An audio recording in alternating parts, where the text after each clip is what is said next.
Shalom, selamat sore. Kak, suaraku dengar kan? Dengar kok, Lis, dengar. Oh iya, ya, sebelum kita memulai ibadah pada sore hari ini, mari kita berdoa terlebih dahulu. Mari teman-teman, kita satu dalam doa. Tuhan, terima kasih Tuhan atas berkat pada hari ini yang sudah Kau berikan pada kami, sehingga kami bisa mengikuti Zoom ibadah bersama-sama di sini Tuhan, meskipun online dalam pandemi ini, kita masih tetap bisa berkumpul dengan kesehatan yang telah Kau berikan. Dan terima kasih Tuhan, hari ini kami mau mengucap syukur dan dengan memuji memuliakan namamu, menyenangkan namamu, biarlah apapun yang kami naikkan ini Tuhan, bisa menyenangkan hatimu. Terima kasih Tuhan, terima kasih dalam nama Tuhan Yesus, haleluya. Untuk pujian pertama, mari kita nyanyikan lagu Ku Datang Tuhan.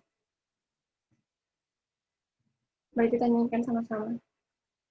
Ku datang Tuhan, temukan wajahmu dengan hati hanya rasa cinta kepadamu yang menarikku kepadamu, hati yang menyembah, hati yang menyembah padamu Yesusku, kekasih hatiku, Engkaulah hidupku, segalanya bagiku, pujianmu selama-lamanya, ku mau menyembah. Ku datang Tuhan, temukan wajahmu dengan hati dulu. Hanya rasa cinta kepadamu yang menarikku kepadamu, hati yang menyembah, hati yang menyembah padamu Yesusku, kekasih hatiku, Engkaulah hidupku, segalanya bagiku, pujianmu selama-lamanya, ku mau menyembah.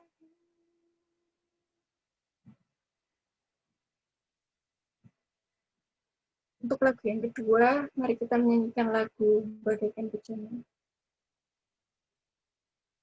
Bagaikan bejana, siap dibentuk, megang hidupku di tangan, dengan urapan kuasa Roh-Mu, ku dibaharui selalu. Jadikan ku Allah dalam rumah-Mu, bila hidupku di tangan, untuklah seluruh kehendak-Mu, bergerak sesuai rencana-Mu. Ku mau seperti-Mu, Yesus, sempurnakan seluruh dalam setiap jalanku, memuliakan nama-Mu. Bagaikan bejana, siap dibentuk, memegang hidupku hidupku di tanganmu, dengan urapan kuasamu dibaharui selalu. Jadikan ku Allah dalam rumahmu, inilah hidupku di tanganmu, untuklah selalu terhadapmu, agar sesuai rencanamu. Ku hatimu Yesus, ku makan selalu yang setiap jalanku memuliakan namamu.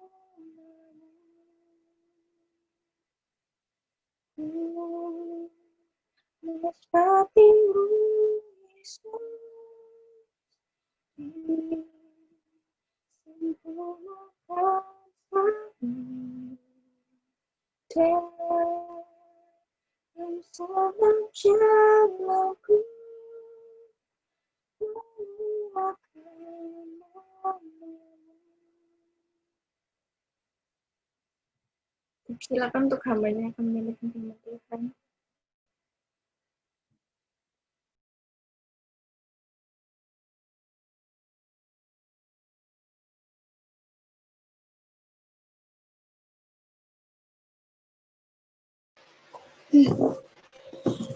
Ya, sebelum kita masuk dalam firman Tuhan, maaf, dengar semua ya? Dengar ya suara Halo? Dengar Om.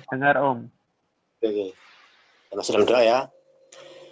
Bapak yang baik, kembali kami bersyukur pada sore hari ini, meskipun melalui Zoom, biarlah Tuhan tetap memberkati ibadah kami Tuhan. Tolong kami Bapak, sebentar kami mau belajar akan firman Tuhan, kuduskan, sucikan hati dan pikiran kami, supaya kami boleh dengar firman Tuhan.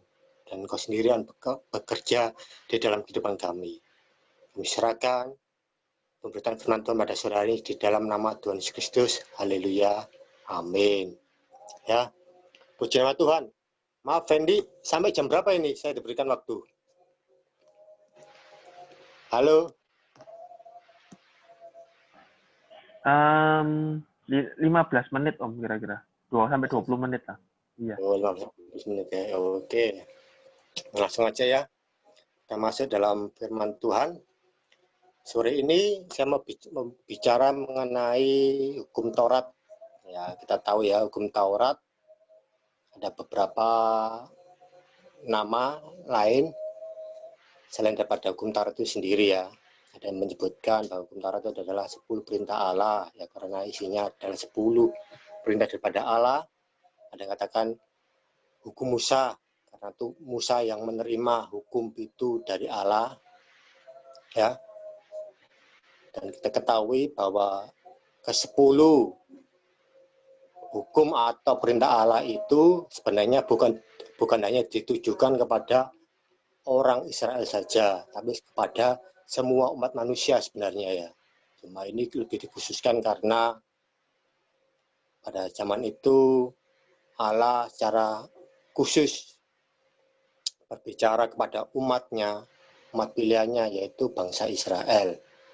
Ya, ada 10 perintah. Dan di sini saya bagikan ada 2 bagian ya. Yang pertama hubungan antara manusia dengan Allah, yaitu hubungan secara vertikal ya. Itu ada 4 hukum di dalam hukum Taurat itu, yaitu perintah pertama sampai perintah yang keempat. Dan hukum yang bagian yang kedua yaitu antara bagaimana sikap kita manusia itu kepada sesama kita. Kalau kita boleh baca itu yaitu termasuk di dalam hukum yang kelima sampai yang ke-10 itu hubungannya manusia dengan sesamanya. Ya. Kalau hukum Hukum pertama sampai yang keempat itu hubungannya manusia dengan Allah. Ya.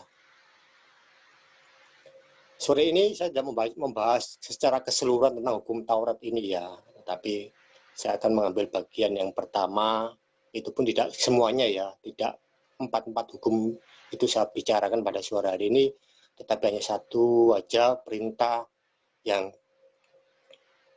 Tuhan ingin juga kita sama belajar pada sore hari ini. Coba yang ada Alkitabnya kita baca di dalam kitab Imamat 26 ayatnya yang pertama. Ya, coba perhatikan Alkitabnya sama-sama di dalam Imamat 26 ayat yang pertama. Saya bacakan. Janganlah kamu membuat berhala bagimu dan patung dan seterusnya ya. Janganlah kamu membuat berhala bagimu dan patung atau tugu berhala. Janganlah kamu dirikan bagimu juga batu berukir. Janganlah kamu tempatkan di negerimu untuk sujud menyembah kepadanya, sebab akulah Tuhan Allahmu. Ya. Kalau kita lihat di dalam Keluaran pasal 20 ayat yang keempat, ya, mengenai perintah jangan membuat berhala ini termasuk di dalam perintah Allah yang kedua di dalam hukum Taurat itu ya.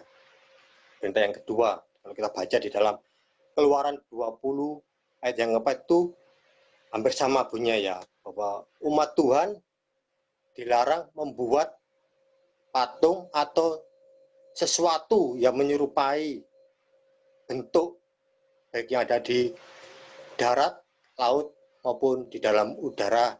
Ya, untuk apa? Untuk disembah.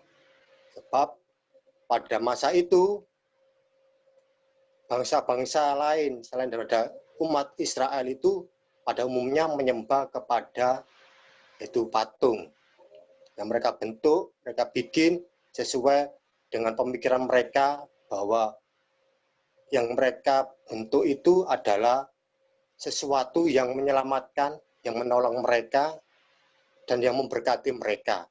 Ya, ya, di sini yang kita sebut apa? Berhala. Ya, jadi berhala itu memiliki pengertian bahwa benda mati atau hidup.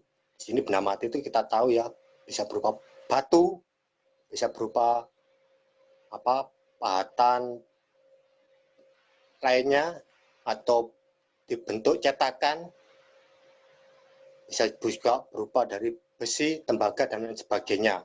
Itu benda-benda mati. Ataupun benda hidup. Benda hidup di sini bisa bicara tentang pohon.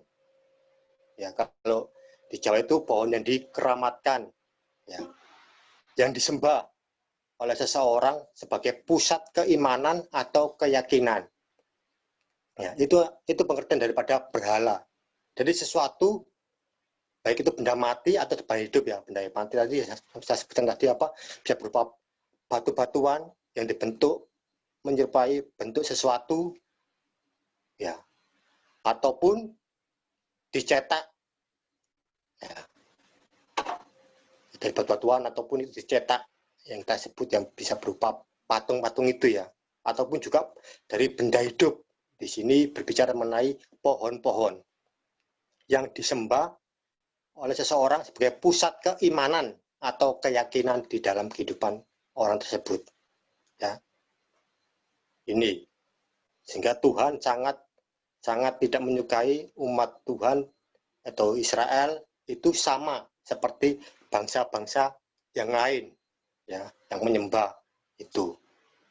Tuhan ingin bahwa umat Israel hanya menyembah kepada Tuhan. Jadi di sini maka Tuhan memberikan satu perintah yang keluar di dalam, nanti bisa dibaca dalam kitab Keluaran itu ya, mengenai perintah hukum Taurat. Ya. Berhala atau sesuatu hal yang disembah, diagungkan, dipuja oleh seseorang sebagai pusat keimanan yang dipercayai bahwa benda tersebut dapat menolong di dalam kehidupannya, dapat juga memberkati di dalam kehidupannya. Nah, Tuhan tidak suka, maka Tuhan memberikan perintah itu kepada umat Israel. Ya, kalau kita perhatikan di dalam Kitab Keluaran 32, nanti bisa baca sendiri ya, buat PR kalian semua. Kitab Keluaran 32, di situ mengenai apa? Judulnya Anak Lembu Emas. Ya, kalau kita belajar firman Tuhan, itu awalnya atau penyebab umat Israel membuat patung lembu emas itu karena apa? Karena Musa yang diperintahkan Tuhan naik ke gunung Tuhan selama berapa hari? 40 hari, 40 malam ya, di atas gunung. Musa berbicara secara pribadi dengan Tuhan, dan Tuhan memberikan perintah-perintah, peraturan-peraturan untuk umat Israel. Nah, 40 hari bukan waktu yang sebentar ya. Kalau kita menunggu seseorang aja, beberapa jam aja rasanya juga lama. Ini 40 hari, jadi 1 bulan lebih. Musa ditunggu-tunggu nggak turun-turun dari atas gunung. Dan orang-orang Israel menganggap, memikirkan bahwa mungkin aja Musa di atas gunung itu sudah meninggal.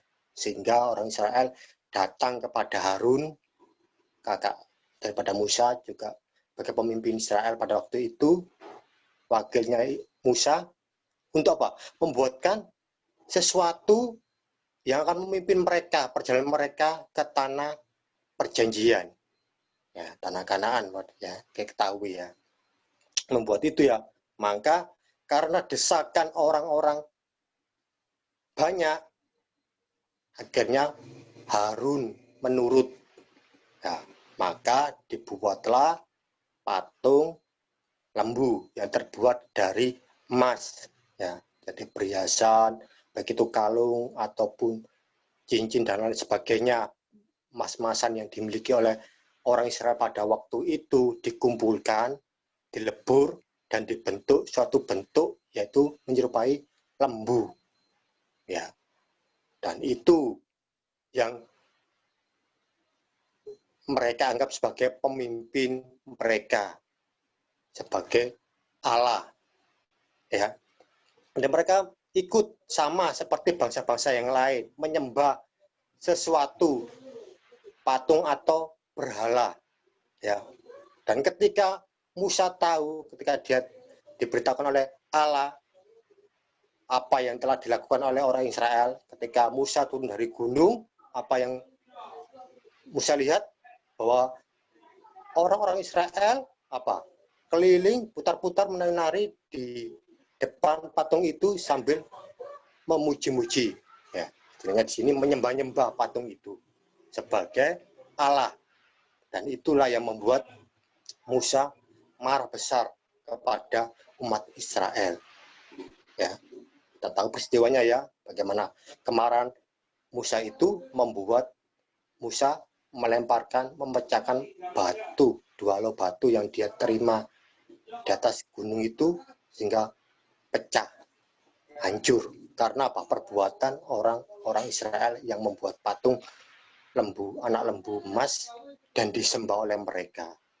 Ya, berhala. Padahal suatu hal yang sangat tidak Tuhan sukai oleh umat Tuhan, ya, pada umat Tuhan. Ya, mungkin kita bertanya, bagaimana? Kita kan sudah nggak menyembah Tuhan. Maaf, kita tidak menyembah berhala. Yang kita sembahkan hanya Tuhan Yesus. Ya, ya. Yang kita sembahkan hanya Tuhan Yesus. Ya. Sebenarnya apakah masih ada penyembah-penyembah berhala pada saat ini?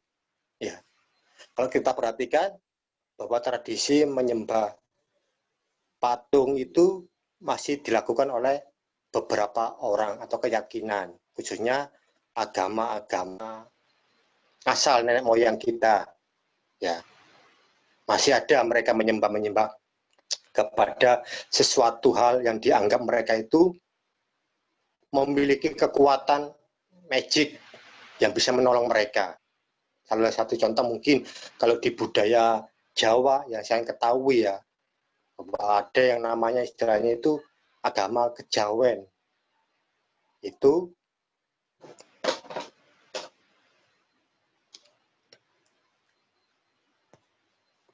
apa? Menyembah kepada suatu hal itu biasanya berupa pohon-pohon yang dikeramatkan oleh mereka. Ya. Jadi di sini masih ada juga orang-orang itu. Bahkan apakah orang-orang Kristen pun masih juga menyembah kepada berhala?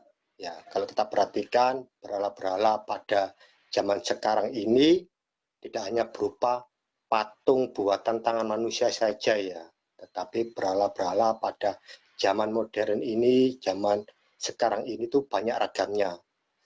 Contohnya berhala itu bisa berupa kekayaan. Ya.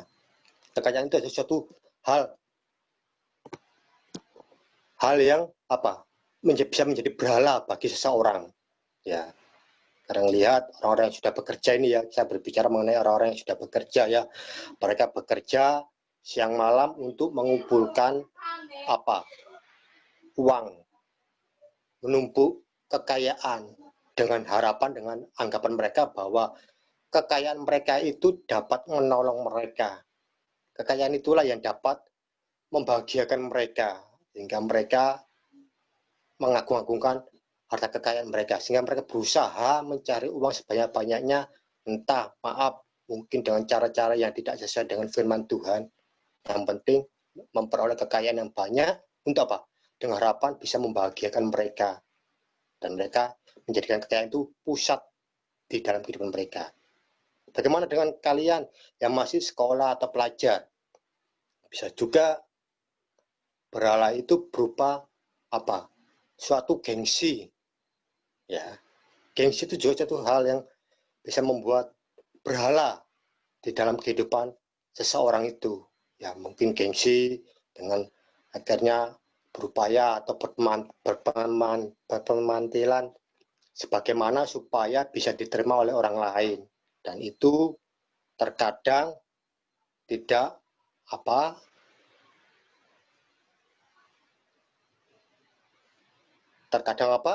bisa membuat orang lain itu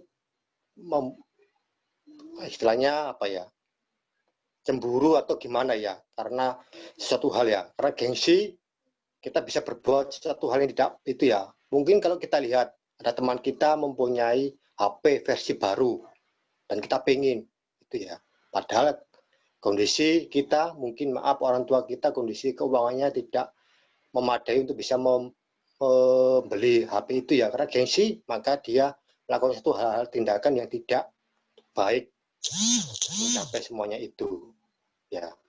Mungkin bisa aja mengambil barang milik orang lain ya untuk bisa memenuhi gengsinya ya. Bisa menjadi satu berhala. Dan akhir-akhir ini mungkin kita juga ketahui, mungkin kita pun tanpa kita sadari, dan antara kita pun kita sudah terjebak ataupun kita sudah masuk salah satu berhala yang terjadi, yang dimiliki oleh orang-orang pada saat ini. Itu HP yang kita bisa pergunakan seperti pada sore hari ini ya, melalui Zoom ini ya. HP bisa menjadi berhala buat kita. Ya. Coba kita mau ingat, sejak bangun pagi hari tadi sampai saat ini, berapa lama kita mempergunakan HP? Bagaimana sikap kita ketika kita bangun pagi? Apa yang kita ingat? Ya. Biasanya umumnya anak-anak sekarang itu bangun tidur, yang ingat mana HP-ku ya? Ingin lihat ingin lihat berita-berita atau chat-chat yang masuk di dalam HP-nya. Ada apa ya? Terkadang pagi hari yang seharusnya, yang sebaiknya kita sebagai anak Tuhan itu bangun pagi, kita datang pada Tuhan, kita mengucap syukur pada Tuhan, dan memiliki waktu untuk juga bisa baca firman Tuhan, tetapi karena seringkali HP ini yang membuat kita apa? Tidak memiliki waktu lagi. Ya. Sebab apa? Yaitu bangun tidur ingat tuh. Kalau sudah chattingan dengan seseorang atau teman kita, baik di grup maupun pribadi, terkadang itu sudah membuat kita lupa 4 jam. Bahkan mungkin juga karena asiknya lupa hal yang lain. Bahkan kita lupa makan. Ya. Makan nggak teratur, akhirnya apa? Karena apa? Yaitu dari pagi sampai malam yang kita pegang itu HP. Mungkin pernah saya juga sampaikan ya, suatu kejadian di mana ketika saya menunggu angkot itu ya ada anak muda ya mau naik itu, dia raba-raba sakunya, ternyata dia nggak bawa HP. Apa yang disebut dia lontarkan spontan aja tuh katakan apa? Mati aku, HP ku ketinggalan. Sampai segitunya ya. Ya, jadi menganggap itu sesuatu hal yang memang kita perlu. HP adalah sarana yang kita juga butuhkan untuk kehidupan menunjang kegiatan maupun kegiatan kita sehari-hari ya. Tetapi jangan sampai HP ini membuat kita menggantikan posisi Tuhan di dalam kehidupan kita. Artinya gini, maksudnya ya dengan HP kita sudah melupakan jam-jam kita bersekutu kepada Tuhan. Ya, bahkan kita tidak mempunyai waktu, lupa. Karena saking asiknya pegang HP sampai kita tidak memiliki waktu lagi, kita tidak bisa memberikan waktu lagi untuk dapat bersekutu kepada Tuhan. Ya, jadi HP salah satu bentuk berhala-berhala pada masa ini. Ya, HP bisa bermanfaat buat kehidupan kita, tapi juga HP bisa juga menjerat di dalam kehidupan kita kalau kita tidak bijak di dalam menggunakan fasilitas ini.